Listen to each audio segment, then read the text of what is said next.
Hola, hola, queridos amigos, amigas, un abrazo muy grande, les habla Edgardo Fogel. Estamos aquí desde España grabando, enviando mensajes, espero que estén todos excelentes, contentos. Yo aquí muy feliz porque, bueno, con un gran amigo, un gran invitado, ustedes ya lo tienen que estar viendo, lo conocen todos, Emilio Carrillo. Tengo el gusto de estar con él aquí desde España. Hola, Emilio. ¿Qué tal, Ricardo? El gusto es mío y muy contento de tenerte aquí en la península ibérica. ¿Qué tal? Muy bien. Te vine a ver directo acá. Efectivamente, aquí estamos en el norte de la comunidad autónoma de Extremadura, en la provincia de Cáceres, con la Sierra de Gredos, que es una sierra muy importante. La tenemos aquí al fondo. Bueno, aquí estamos. Emilio va a dar un taller, ¿no? Ahora. Así que nos cuentas un poco en qué estás aquí ahora. Sí, en este lugar privilegiado de la naturaleza en el que estamos, desarrollamos lo que se llama la Academia de la Consciencia. Tiene algunas otras actividades, no voy a entrar en ello para no aburrir a las personas, y en concreto aquí en la hospedería lo que hacemos son retiros a lo largo del año, normalmente los últimos fines de semana de cada mes. Y bueno, pues en este mes de octubre nos corresponde abordar un tema que es la primera vez que lo vamos a tratar aquí en la hospedería y que teníamos muchas ganas de abordar, que se refiere a determinados movimientos espirituales que en la Europa medieval adquirieron mucho protagonismo, que fueron muy auténticos, muy genuinos como movimientos espirituales por su práctica de vida y que finalmente fueron cruelmente perseguidos. Estamos hablando desde el año 1050 hasta el año 1320, 1330. Y en el taller vamos a analizar el movimiento de los cátaros, los puros, los perfectos, que se desarrolló fundamentalmente en el sur de Francia, aunque se extendió a otras partes de Europa. Vamos a hablar de los templarios, que creo que son más conocidos. Sí. Vamos a hablar de un movimiento femenino muy poco conocido, pero que tuvo muchísima importancia porque llegó a aglutinar a decenas de miles de mujeres que en aquella época que estamos compartiendo pues decidieron vivir con independencia del patriarcado. Mujeres que dijeron ni nos queremos casar, ni nos queremos meter en una orden religiosa para estar bajo la autoridad del sacerdote o del obispo. Entonces formaron comunidades que se llamaron beguinatos, y a ellas hoy las conocemos como las beguinas. Y fue un movimiento extraordinario, no solamente cuantitativamente, sino cualitativamente, porque hubo mujeres espectaculares, ¿no? Como Margaret Porez, como Beatriz de Nazaret, que dejaron una impronta espectacular en ámbitos artísticos, en ámbitos culturales y, por supuesto, y lo más importante, en ámbitos espirituales. Y además de cátaros, templarios, beguinas, hablaremos también de los fraters. Frater es un movimiento que surge de los franciscanos espirituales, es decir, al fallecimiento de Francisco de Asís dentro de la orden franciscana hay una parte de sus miembros que quieren volver a una mayor pureza, la pureza que en principio impulsó Francisco de Asís, se le llaman franciscanos espirituales, y el legado de esos franciscanos espirituales pasarán a los hermanos apostólicos. Y tanto los franciscanos espirituales como los hermanos apostólicos lo englobamos dentro de los fratres. Entonces lo que haremos es analizar cada uno de estos movimientos, su contenido, y después también algo muy importante, ¿no? El porqué de la conjunción histórica en el mismo momento, en una zona geográfica bastante acotada, y de eso en definitiva va el taller. Interesante, ¿eh? Y bueno, todos conocen a Emilio. Emilio hoy día es un gran referente en el mundo de la conciencia. Se está moviendo mucho todo hoy día, ¿no? Con los movimientos, las guerras, Medio Oriente. Ya hay mucho movimiento por todos sitios. Intentamos estar en el centro del huracán, pero sí, efectivamente, Edgardo, hay mucho movimiento. ¿Cuál es la importancia de estos movimientos espirituales? ¿Cómo lo relacionas con estos tiempos? Hay un mensaje fundamental y una enseñanza tremenda. Hoy nos quejamos mucho de lo que estamos viviendo. Y ciertamente, tú lo sabes, a mí me gusta compartir que estamos en una distopía que además evoluciona a modo de huracán de magnitud aceleradamente creciente, con lo que cada vez aprieta más. Vivimos acontecimientos distópicos uno detrás de otro, posiblemente en el horizonte del medio plazo viviremos nuevas situaciones de enorme dureza, Y ante eso hay una primera llamada que es a la confianza. Hablaremos de ello seguro ahora. Pero junto con la confianza es el recordar que tenemos una dimensión álmica y nuestra dimensión álmica ya ha vivido situaciones mucho más duras que estas. Esas, porque si todos lo sumamos estamos hablando de cientos de miles de personas en una época en la que la población del planeta era mucho más pequeña, lógicamente, de la que hay en la actualidad. Estamos hablando de almas encarnadas. Y yo creo que eso nos sirve a nosotros para reflexionar acerca de la trayectoria de nuestra alma. Yo tengo el convencimiento, Edgardo, de que todas las personas que hoy aspiramos a vivir en consciencia, en nuestra cadena de vidas, en nuestra cadena de reencarnaciones, como nos enseñan estos movimientos que estamos compartiendo, hemos vivido ya situaciones de persecución, pero de persecución no solamente que no nos dejen ir a no sé dónde, no nos dejen salir de casa o no nos dejen viajar, ¿no? De persecución desde el punto de vista físico. Porque una gran parte de las personas que pertenecieron a estos movimientos murieron en la hoguera, murieron quemados por decenas de miles, ¿no? Sí. Masacrados, ¿no? Entonces creo que nuestra alma tiene ya un bagaje que hemos ido engrosando a lo largo de la historia, como almas, insisto, no como alma, no como personalidad, no estoy hablando de Emilio, de Edgardo, sino el alma que está encarnada en nosotros, que tenemos que recuperar esa percepción para darnos cuenta de que lo que estamos viviendo es peccata minuta, es decir, nuestras almas, en definitiva, están preparadas para vivir perfectamente los apretones de la época actual, que son muy importantes, sin ningún tipo de duda, pero que no tenemos que tener miedo, no tenemos que caer en la desesperanza, tenemos la potencia como para vivirlo. Sí, bueno, escuchándote ayer también cuando hiciste una reunión de tu equipo de trabajo también, tú estás planteando, digamos, algo bien, por otro lado, curioso, la Agenda 2032, que es como el contraste, ¿no?, de la Agenda 2030. Y ahí planteas como 3 áreas, digamos, de tomar atención. Entonces tú hablas de la Agenda 2032, darnos cuenta el mundo en que estamos viviendo, ¿no? El mundo que no es nuestro de alguna forma. Sí, efectivamente, yo creo que todos hemos oído hablar de la Agenda 2030. Posiblemente esa agenda contenga, no tanto en sus declaraciones de intenciones, que son muy bellas, ¿no? Pero todos sabemos que son palabras muy huecas, y lo que hay detrás posiblemente es el establecimiento de un nuevo orden mundial que va de la mano de lo que las personas que dirigen este sistema socioeconómico y a través del sistema socioeconómico también controlan el aparato tecnológico y, por supuesto, el entramado político e institucional. Y ellos, cuando hablan de la Agenda 2030, pues diríamos que de alguna forma es su propuesta de acción en la configuración de un nuevo orden en el contexto de evolución distópica de este mundo. A partir de ahí se nos ocurrió el decir, oye, si ellos, entre comillas, ¿no?, tienen la Agenda 2030, nosotros, ¿por qué no tenemos también nuestra agenda? Es decir, desde la consciencia también debemos tener nuestra agenda. Diríamos que la Agenda 2030 es la agenda de la inconsciencia. Bueno, y lo digo desde la mayor compasión y el mayor respeto. Bueno, pues nosotros que queremos vivir de otra manera, pues ¿por qué no tenemos nuestra agenda, ¿no? Entonces de ahí surge ese concepto un tanto divertido de la Agenda 2032, en el sentido que vamos más allá. Si ellos hablan del 2030, nosotros vamos más allá. Es decir, sabemos lo que quieren y nosotros sabemos perfectamente lo que queremos. Eso también nos lleva a una expresión coloquial, que es decir, ellos a lo suyo y nosotros a lo nuestro. Claro. A partir de ahí, claro, la Agenda 2032 hay que elaborarla. Es decir, la 2030 la aprobó ya Naciones Unidas en el año 2014, ya tiene un recorrido, por tanto, ya estamos viendo cuáles son plasmaciones suyas. Pero eso de la Agenda 2032, ¿en qué consistiría? Entonces, precisamente en el equipo de dirección del proyecto Consciencia y Sociedad Distópica, que hemos estado reunidos aquí unos días, pues lo que nos hemos planteado precisamente es esta pregunta.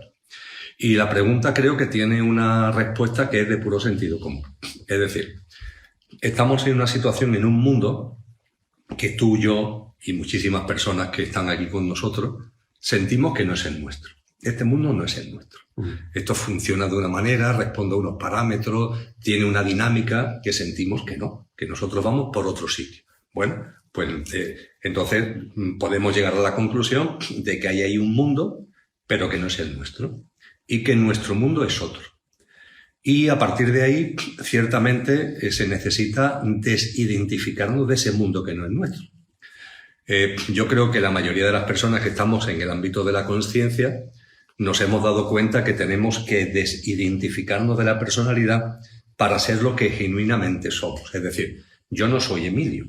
Mejor dicho, soy Emilio, pero soy mucho más que Emilio. Correcto, claro. Es el personaje que ahora en esta encarnación me está siendo enormemente útil, estoy muy agradecido, pero yo no soy mi personalidad. Igual que Edgardo, es maravilloso, pero Edgardo no eres tú, tu ser es mucho más que Edgardo, ¿no? Entonces, no tenemos que identificarnos con el personaje. Pues de la misma forma, no tenemos que identificarnos con este mundo. Es decir, este mundo está ahí, perfecto, ya está, tiene su dinámica, seguro que tiene un sentido profundo que esté ahí, pero desde el punto de vista de nuestra percepción interior no es el nuestro, no nos identificamos con él. Dicho esto, la Agenda 2032 debe tener como 3 grandes pilares. Por un lado, el más importante, el mundo que sí es nuestro. Oye, vamos ya a ponerlo en marcha. Vamos a ponerlo en marcha a través de una práctica de vida. Es decir, la Agenda 2032 conlleva una práctica de vida donde ese mundo que sí es el nuestro, que sentimos en nuestro corazón y en nuestra alma, lo vayamos haciendo realidad, individual y colectivamente. En la vida, en la práctica hacia el exterior y también hacia el interior, ¿no? Eso, por tanto, sería un pilar fundamental de la Agenda 2032. La práctica de vida individual y colectiva, interior y exterior, que plasma esa realidad modestamente, cada cual aportando lo que pueda, sin intentar, sin prisas pero sin pausa, ¿no? Configurar esa realidad nueva. Junto con eso, tenemos que mirar al viejo mundo. Claro. Y porque el viejo mundo, en la tradición cristiana, dice una cosa muy importante. Con él tenemos que convivir. Pero una cosa es la convivencia y otra es la connivencia. Convivir sí, porque este mundo, entre comillas, que no es el nuestro, llega a todos sitios, ¿no? Ahora bien, una cosa es convivir y otra cosa es connivir. Nosotros no queremos caer en la connivencia con este mundo. Y en la convivencia con él, porque tenemos que convivir, desde el punto de vista de la Agenda 2032, hemos compartido que lo que se necesita es, primero, no caer en la indiferencia. Importante. Ese mundo no es el nuestro, pero en ese mundo hay dolor, en ese mundo hay sufrimiento. Y por tanto, desde el punto de vista de personas que deseamos ser conscientes, con relación a ese mundo que no es el nuestro, sí tiene que haber compasión, porque ahí hay mucho sufrimiento, hay sufrimiento de muchísimas personas, hay sufrimiento de muchísimos seres vivos, de todos los reinos de la naturaleza, ¿no?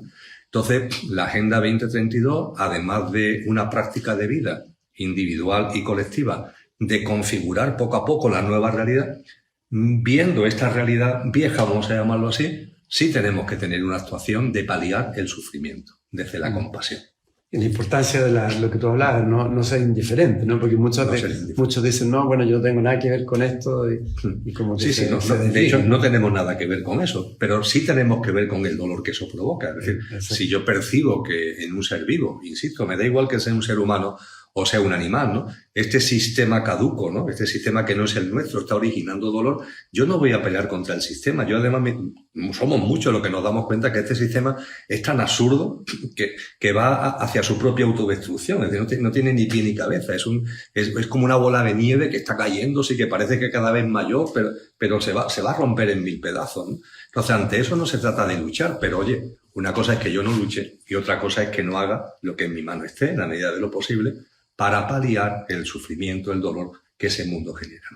Y después diríamos que entre el nuevo mundo que tenemos que plasmar en nuestra práctica de vida personal y colectiva y el viejo mundo hacia el que tenemos que tener mucha mirada de compasión e incluso de lanzar semillas, ¿no? Modestamente, con mucho respeto, ¿no? Para que ver si en ese viejo mundo hay personas que van viendo, ¿no? La nueva realidad. Junto con eso, claro, entre el viejo y el nuevo mundo hay una transición. Y esa transición también tiene que estar presente. Claro. Es algo que también tiene que estar en la Agenda 2032, ¿no? Y con relación a esa transición hay distintas cosas, pero hay una que es fundamental. Hay un mundo con el que convivo, pero que no es el mío. Hay en mí una voluntad y una percepción de crear a través de mi práctica de vida una nueva realidad. Pero a partir de ahí, ¿de verdad yo estoy en condiciones de crear esa nueva realidad? Que no podemos caer en el autoengaño. Entonces, cuando hablamos de la transición, es mirarnos a nosotros mismos para hacer los reajustes en nosotros mismos que nos permitan ser nuestra mejor versión. Porque claro, para llevar una práctica de vida, para plasmar una práctica de vida que efectivamente sea la plasmación de la nueva realidad, yo tengo que haberme quitado determinada desarmonía, desequilibrio en lo emocional, en lo mental, en lo energético, porque si no, puedo caer en el voluntarismo, es decir, yo quiero hacer algo nuevo, pero tengo tantas rémoras que realmente no soy capaz, ¿no? Entonces, esa transición, como la llamamos nosotros, tiene que ver con prácticas que son de reajuste. Reajuste para ser nuestra mejor versión. Entonces estamos hablando, insisto, de lo emocional, de lo mental, de lo energético, también de lo físico, ¿no? Entonces, ver en nosotros cuáles son nuestras carencias, cuáles son nuestras rémoras, no para flagelarnos, sino para crecer, ¿no? Para conocernos y crecer a partir de ahí. Entonces, de esa forma, ir avanzando en ser nuestra mejor versión para que de esa manera nuestra práctica de vida que configure la nueva realidad, pues de verdad se pueda llevar a cabo. Y que es una forma de darse cuenta de lo que no somos también, ¿no? Y también eso, efectivamente, porque esas rémoras, muchas de ellas las tenemos por pautas de vida, por paradigmas, por inercia, que están impuestos por los sistemas de creencia de ese mundo que no son nuestros, pero que nosotros es mucho nuestro. Es decir, desde el punto de vista, por ejemplo, emocional, es bastante evidente. Es decir, las personas, y yo me meto, no tengo ningún problema, estamos muy cargadas emocionalmente, a veces porque queremos que las cosas sean como nosotros queremos que sean, y bueno, sí, puede ser que tengamos razón, pero eso no puede llevarnos a un enfado, a una cólera, a una ira, porque eso baja nuestra vibración, por así decir. Es decir, cuando hablamos de la transición, diríamos que se trata de elevar nuestra vibración para que tanto lo que tenemos que hacer de cara al nuevo mundo como esa compasión hacia el viejo mundo sea más verdadera, sea más genuina, y para eso tenemos que elevar la vibración. Y de ahí podemos tener como la oportunidad de llegar a lograr esa visión de trascendencia, porque si no tenemos esa visión de trascendencia, nunca como que entra uno en la mecánica nomás, pero no una convicción más absoluta, ¿no? De que estamos en un camino más profundo. Ciertamente esto es uno de los hándicaps que tenemos en el mundo, vamos a llamarlo así, del supermercado espiritual. Es decir, hay muchas técnicas, muchos programas, muchas actividades de armonización, de equilibrio, desde el punto de vista emocional, mental, energético, ¿no? Y yo no digo que esté bien, perdón, yo no digo que esté mal, lo que digo es que es insuficiente. Desde el punto de vista que la experiencia, es mi experiencia y es la de muchos, lo que nos dice es que de verdad la armonía, esa armonía íntima, esa armonía emocional, mental, nos llega cuando, como tú indicas, la trascendencia nos empapa. ¿La trascendencia qué significa? La trascendencia, desde luego, tiene que ver con darme cuenta que yo no soy Emilio, que hay algo ahí que cuando Emilio termine sus días, lo que llamamos el fallecimiento físico, va a seguir viviendo porque es imperecedero. La trascendencia también me lleva a darme cuenta de que hay un mundo con el que convivo, pero que no es el mío, y que hay en mí un impulso a crear algo nuevo. Todo eso tiene que ver con la trascendencia. Pero la trascendencia también nos ayuda, como la trascendencia nos ayuda a percibir la esencia que está más allá de la apariencia. Cuando hablamos de la armonía y el equilibrio en lo emocional, en lo mental, en lo energético, la trascendencia nos aporta algo muy importante, que es perspectiva. Es decir, la perspectiva, por poner un ejemplo, es darte cuenta de que tú eres un árbol, ¿vale? Soy un árbol, pero que vivo en un bosque. Y la trascendencia te da una perspectiva para ver el bosque. Y cuando un ser humano adquiere esa perspectiva que va más allá del mismo, aunque él mismo está presente, por supuesto, pero que va más allá, todo se ve de forma distinta. Claro, cambia la visión. Claro, cambia la visión de ti y cambia la visión de todo lo que te rodea. Por supuesto. Yo recuerdo una frase de una obra de Elena Blavatsky, de La voz del silencio, que dice: monta el ave de la vida. El ave en el sentido de un pájaro, ¿no? Monta el ave de la vida. Es decir, hay que vivir como sobrevolando la realidad, ¿no? Esa es la trascendencia. Y darte cuenta de que todo tiene un sentido profundo, darte cuenta de que todo tiene un porqué y un para qué. Percibir que en la vida lo importante no es tanto el qué, sino el cómo vives el qué. El ir, en definitiva, tomando conciencia de algo mucho más amplio que tu yo, algo mucho más amplio que tu ego, algo que sí, tú estás inserto en él sin ningún tipo de duda, pero es mucho más que tú. Y eso te aporta una serie de percepciones y de pautas que te tranquilizan, que te serenan. Claro, no es lo mismo vivir viéndote como árbol, que entonces estás como desconfiando de la vida y parapateado, ¿no? Intentando defenderte con miedo o respondiendo a ese miedo interno, intentando protegerte a través de acumular, de retener, de poseer. Eso es una forma de vida egoica, que no es la nuestra, y otra forma de vida totalmente distinta es darte cuenta de que vivimos en un ecosistema, por así decir, de conciencia maravilloso, donde la vida es nuestra aliada. Y por tanto no tenemos que estar a la defensiva de la vida. La vida es nuestra amiga, la vida nos abraza, la vida siempre nos apoya. Nuestra mente, el apoyo de la vida lo puede llamar positivo o negativo, pero da igual. Un encuentro, un desencuentro, un día luminoso, una noche oscura, todo lo que la vida nos va aportando siempre va a nuestro favor, ¿no? Entonces, claro, cuando eso lo vas percibiendo, vamos adquiriendo una calma, vamos adquiriendo una quietud, que nos va a ir metiendo en ese camino maravilloso que los hinduistas llaman Shanti, ¿no? La paz interior, que los budistas llaman Ananda, ¿no? Un estado de bienaventuranza, que la tradición cristiana se llama gracia, ¿no? Entonces, ¿no? Ojalá, ¿no? Llegáramos a esos estados de Shanti, Ananda y de gracia, pero solamente con ponernos en el camino, que es lo que aporta la trascendencia de lo que tú hablas, ya todo se transforma, ya todo cambia. Y eso implica también un compromiso con la vida, ¿no? Con el compromiso espiritual y un compromiso de servicio y de entrega. Tienes dos compromisos, Edgardo. Primero, un compromiso con uno mismo. Uno mismo, claro. Fundamental. Pero claro, ese compromiso con uno mismo no es el compromiso con Emilio. Por supuesto. Es el compromiso con lo que cuando Emilio fallezca va a seguir existiendo. Entonces yo debo vivir. Es lo que tiene sentido común y lo sensato es que yo viva en coherencia con un compromiso con lo que soy. Y lo que soy, independientemente, repito, que Edgardo y Emilio son maravillosos como instrumentos para esta encarnación, pero es que no somos solamente eso, somos mucho más que eso, ¿no? Entonces lo primero es el compromiso. A ese compromiso Jesús de Nazaret lo llamó de una forma muy hermosa, el amor a uno mismo. Él, cuando hablaba del amor, que hablaba muchísimo, él decía, ama al prójimo. Claro que sí que hay que amar al prójimo. Cuando hablábamos antes, por ejemplo, de la compasión ante el sufrimiento, hay que amar al prójimo. Pero la frase completa no es ama al prójimo, es ama al prójimo como a ti mismo. Porque claro, en ese amor al prójimo, tú al prójimo, ¿qué le das? Si tú estás instalado en tu ego, si estás instalado en tu mediocridad, en tus miedos, ¿qué le vas a dar al prójimo? Eso es un autoengaño, es puro voluntarismo, ¿no? Entonces de lo que se trata es de que el compromiso con nosotros mismos nos amemos, pero no en el sentido de amor egoico, sino del amor en cuanto a poner en valor lo que verdaderamente somos. Exactamente. Ese es el compromiso con uno mismo. Y por supuesto, junto con el compromiso de uno mismo, como tú has dicho muy bien, el compromiso con la vida. Y yo creo que el compromiso de la vida con la vida tiene una expresión, al igual que podemos encontrar esta expresión del amor a uno mismo, tan bella, ¿no?, en Jesús de Nazaret, para definir el compromiso con uno mismo.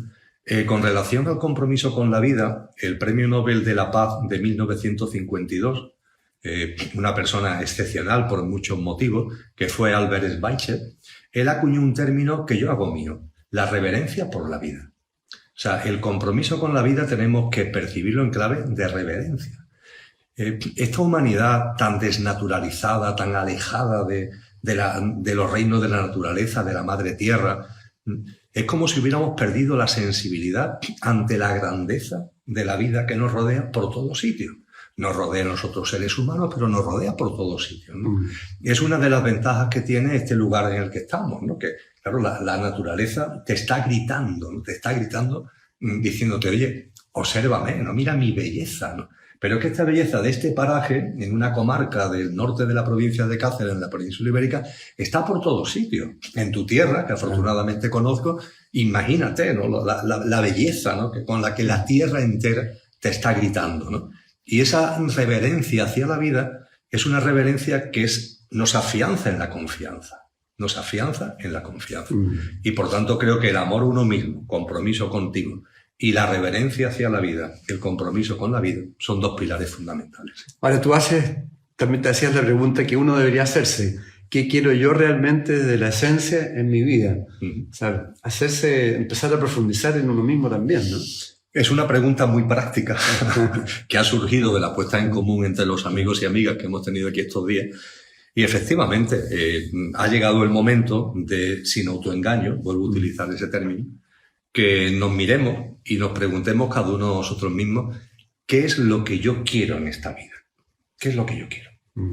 Y a partir de ahí vamos a ser muy respetuosos con lo que cada cual quiere y vamos a poner la atención en lo que nosotros respondemos. Es decir, no vamos a... que a veces nos pasa, ¿no? Es decir, hacemos esta pregunta, pero estamos pensando en lo que van a responder los demás. ¿Qué voy a hacer yo con mi vida? ¿Qué es lo que quiero yo con mi vida? Entonces pensamos en qué van a hacer los demás. No, olvídate de los demás cada uno tiene su camino, cada uno tiene su proceso. Respeto hacia los procesos de cada cual. Céntrate en ti. ¿Tú qué quieres en esta vida? Y esta pregunta, volvemos otra vez a Jesús de Nazaret, porque él tiene una expresión que yo la hago enteramente mía, como tantas cosas, ¿no?, de Cristo, que nos dice, donde esté tu tesoro está tu corazón. Cuando nos preguntamos qué es lo que tú quieres en esta vida, nos estamos preguntando cuál es el tesoro. Es decir, ¿a qué es a lo que yo doy de verdad importancia? ¿Qué es lo importante para mí en esta vida? Porque claro, la respuesta a esa pregunta te está diciendo cuál es tu tesoro. Y él dice, donde esté tu tesoro está tu corazón. Es decir, no es posible que si tu interés, tu meta, tu objetivo, tu tesoro está aquí, tu corazón esté aquí. No es posible. Y eso en el ámbito de la conciencia, sin autoflagelarnos, pero sin autoengaños también, tenemos que reconocer que nos pasa. Es decir, que nos queremos convencer que nuestro corazón está aquí, pero lo que de verdad nos importa en la vida todavía es esto, que es su antítesis. Es decir, lo mismo tenemos objetivos muy materiales y sin embargo decimos que nuestro corazón está en lo espiritual. No, vamos a ver si tus objetivos, lo que es el centro de tu vida, lo que es el interés en tu vida, está en lo material, tu corazón, lo siento mucho, pero está en lo material. Y no lo digo para juzgar, lo digo porque es una obviedad. El corazón va con el tesoro, ¿no? como decía Jesús. Entonces esta pregunta de qué es lo realmente importante en mi vida creo que nos ilustra mucho para situarnos, ¿no? Y a partir de ahí poder crecer. Ahora, eso se relaciona también con la primera parte, digamos, o sea, qué es lo que yo aporto, es decir, empezar a reconocer cuáles son nuestros dones, nuestros talentos, para aportarlos a esta nueva humanidad, ¿no? A esta nueva conciencia.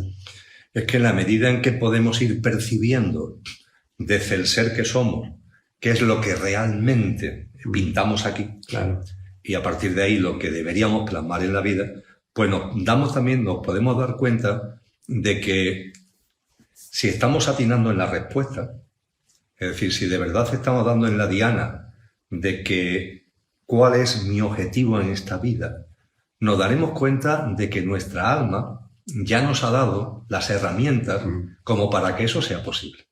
Eso es a lo que podemos llamar dones y talentos, ¿no? Cualidades, capacidades, que son de una variedad inmensa en el conjunto del género humano, y que son capacidades y cualidades que cada uno tiene la suya y que están muy bien alineadas con tu propósito de vida, lo que los orientales llaman el Dharma. Entonces, efectivamente, totalmente de acuerdo, Edgardo, en la medida en que uno va respondiendo a qué quiero yo con mi vida, de verdad, y en el quiero yo, el yo tiene que ver con tu yo trascendente, no con tu yo perecedero. En la medida en que vamos encontrando las respuestas, también nos iremos dando cuenta de que en nosotros hay capacidades, facultades, cualidades, que los demás pueden ver como las vean, porque esta sociedad valora lo que valora, es economicista, mercantilista, pero nos tenemos que olvidar de ella, no en nuestro mundo, y en cambio ir poniendo en valor esos dones, esas capacidades, cada uno tenemos los nuestros, y que siempre están asociados y alineados con nuestro Dharma, con nuestro propósito de vida. Sí, porque ahí, bueno, a mí me ha tocado, yo creo que mucho más todavía, tantas personas que dicen, en este caso la Agenda 2032, ¿qué puedo yo aportar frente a un mundo tan oscuro en este momento, con tanta guerra, depresión, etcétera? ¿Qué puede hacer una persona frente a todo esto? ¿Qué puedes decir al respecto? Pues imagínate, podemos hacer todo porque todos los seres humanos, nos demos cuenta, ¿no? Estamos englobados, hay un inconsciente colectivo que tiene que ver con ese viejo mundo, ¿no? Con lo que se manipula, con lo que se confunde, ¿no? Con los paradigmas que adrede, no son paradigmas que nos llevan por caminos de dolor, de sufrimiento, de menosprecio de lo que somos, ¿no? De desempoderamiento. Pero también hay un consciente colectivo. Y ese consciente colectivo, simplemente con el hecho de que tú des un pequeñísimo paso en tu vida, eso va inmediatamente al consciente colectivo. Y por supuesto que el camino, Edgardo, lo tenemos que hacer cada uno, el camino de la conciencia. No hay transfusiones de sangre, como yo digo. Es decir, en la conciencia, ojalá, ¿no?, pudiéramos transferirnos como si fuera sangre los unos a los otros, conciencia, ¿no? Pero en la conciencia eso no es posible, ¿no? Entonces, no siendo posible las transfusiones de conciencia, sí es cierto que en la medida en que una persona, modestamente, puede ser un mínimo gesto de amor en tu día a día, cualquiera, ¿no? Fíjate, yo recuerdo un maestro budista que me decía, basta con que tú vayas andando por el campo, veas una hormiga y cambies un poquito la amplitud de la zancada para no pisarla, eso mueve el universo. Fíjate qué cosa más tonta. Tú vas por el campo, vas paseando, hay una hormiga y haces por no pisarla, ¿no? Ese acto de compasión, ese acto de amor, mueve el universo. Esa lección de este maestro a mí me hizo reflexionar sobre el hecho de que yo tengo un poder cotidiano. El dar unos buenos días, el mirar a una persona de forma amorosa, ¿no?, en mi actividad laboral, ¿no?, el facilitar las cosas en lugar de dificultarlas, ¿no?, a la hora de conducir, ¿no?, el conducir de una manera que yo no me convierta en una especie de estorbo o de peligro, sino que sea colaborativo y cooperante, ¿no? Es decir, que es que continuamente, si nos paramos a reflexionarlo, nuestra vida está llena de pequeños instantes continuos donde podemos plasmar lo mejor de nosotros mismos o la inconsciencia. Y por supuesto, y elevando un poquito el nivel, hablando ya de nuestros propósitos de vida, de nuestras cualidades, en la medida en que vamos dándonos cuenta que tenemos esos dones y talentos, cada uno nuestros, el ponerlo en práctica, el ejercitarlos y el compartirlo, eso impulsa enormemente la nueva humanidad.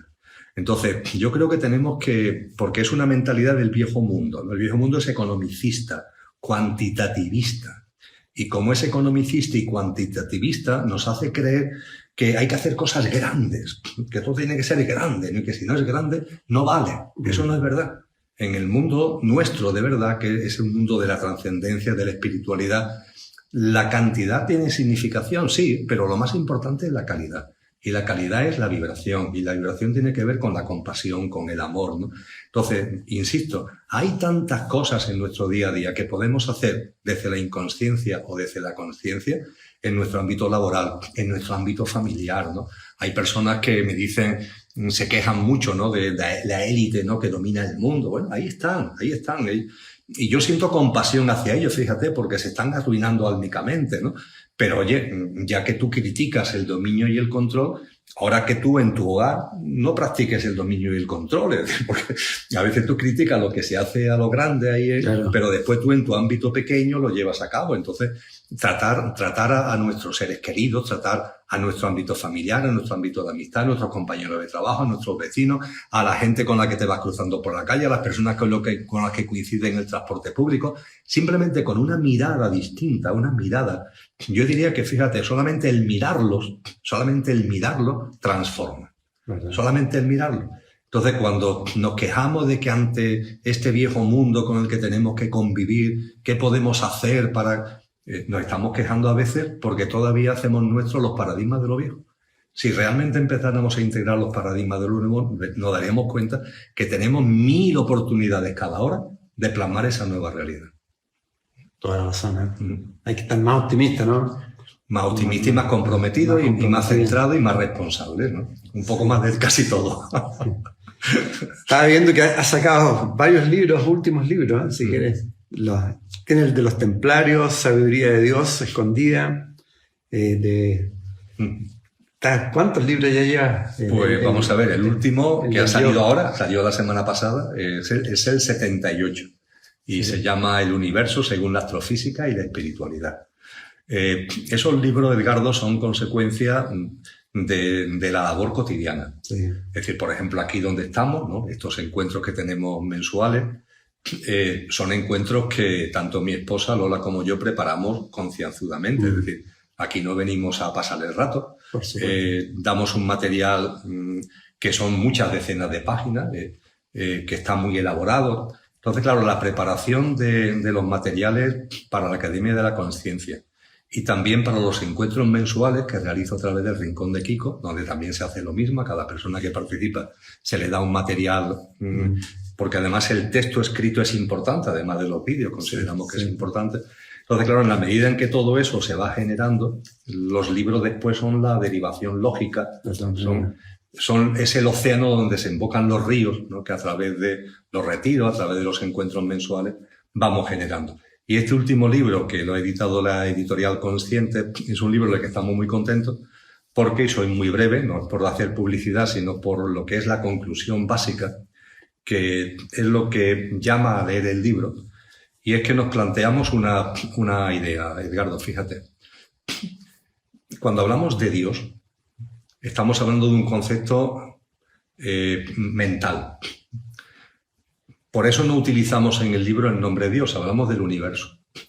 Pero decimos el universo, lo que le precede, y al hablar de lo que precede al universo, estamos hablando de la existencia de algo anterior al propio universo, de dónde procede y su evolución. Y esas tres cuestiones, lo que precede al universo, de dónde procede y arranca y cuál ha sido su evolución, tal como dice el título del libro, lo abordamos según la astrofísica y la espiritualidad. Nosotros somos absolutamente estudiosos de la ciencia contemporánea, no solamente desde el punto de vista de tener máster universitario, ¿no? En astrofísica, pongamos por caso, en física nuclear, ¿no? Sino que además nuestra vida va muy dirigida al estudio y la ciencia contemporánea tiene un papel importantísimo. Entonces, la primera parte del libro resume en 37 postulados lo que la astrofísica nos dice acerca de, hoy día, lo que la astrofísica de vanguardia, de dónde precede, lo que precede al universo, de dónde procede y su evolución. Esa es la primera parte del libro. Y la segunda es lo que dice la espiritualidad. También todo el estudio de las tradiciones espirituales nos apasiona e intentamos hacer un resumen de lo que todas las tradiciones, las orientales, las occidentales, la intermedia, por supuesto las de América Latina, tienen un bagaje impresionante, ¿no? Muchas culturas espirituales de América Latina, y todo eso lo resumimos para también poner de manifiesto lo que todas esas tradiciones coinciden sobre estas grandes cuestiones. Y finalmente hay un capítulo que era el gran interrogante nuestro cuando empezamos a elaborar este estudio, es, oye, ¿se parecerá lo que dice la astrofísica actual sobre estas cuestiones a lo que ha dicho la espiritualidad de todos los tiempos? Y la respuesta está en el libro, sin duda ninguna. Asombrosamente parecido, Edgardo. Hay una similitud inmensa entre lo que la ciencia hoy está poniendo de manifiesto y lo que se nos ha enseñado espiritualmente desde hace mucho tiempo.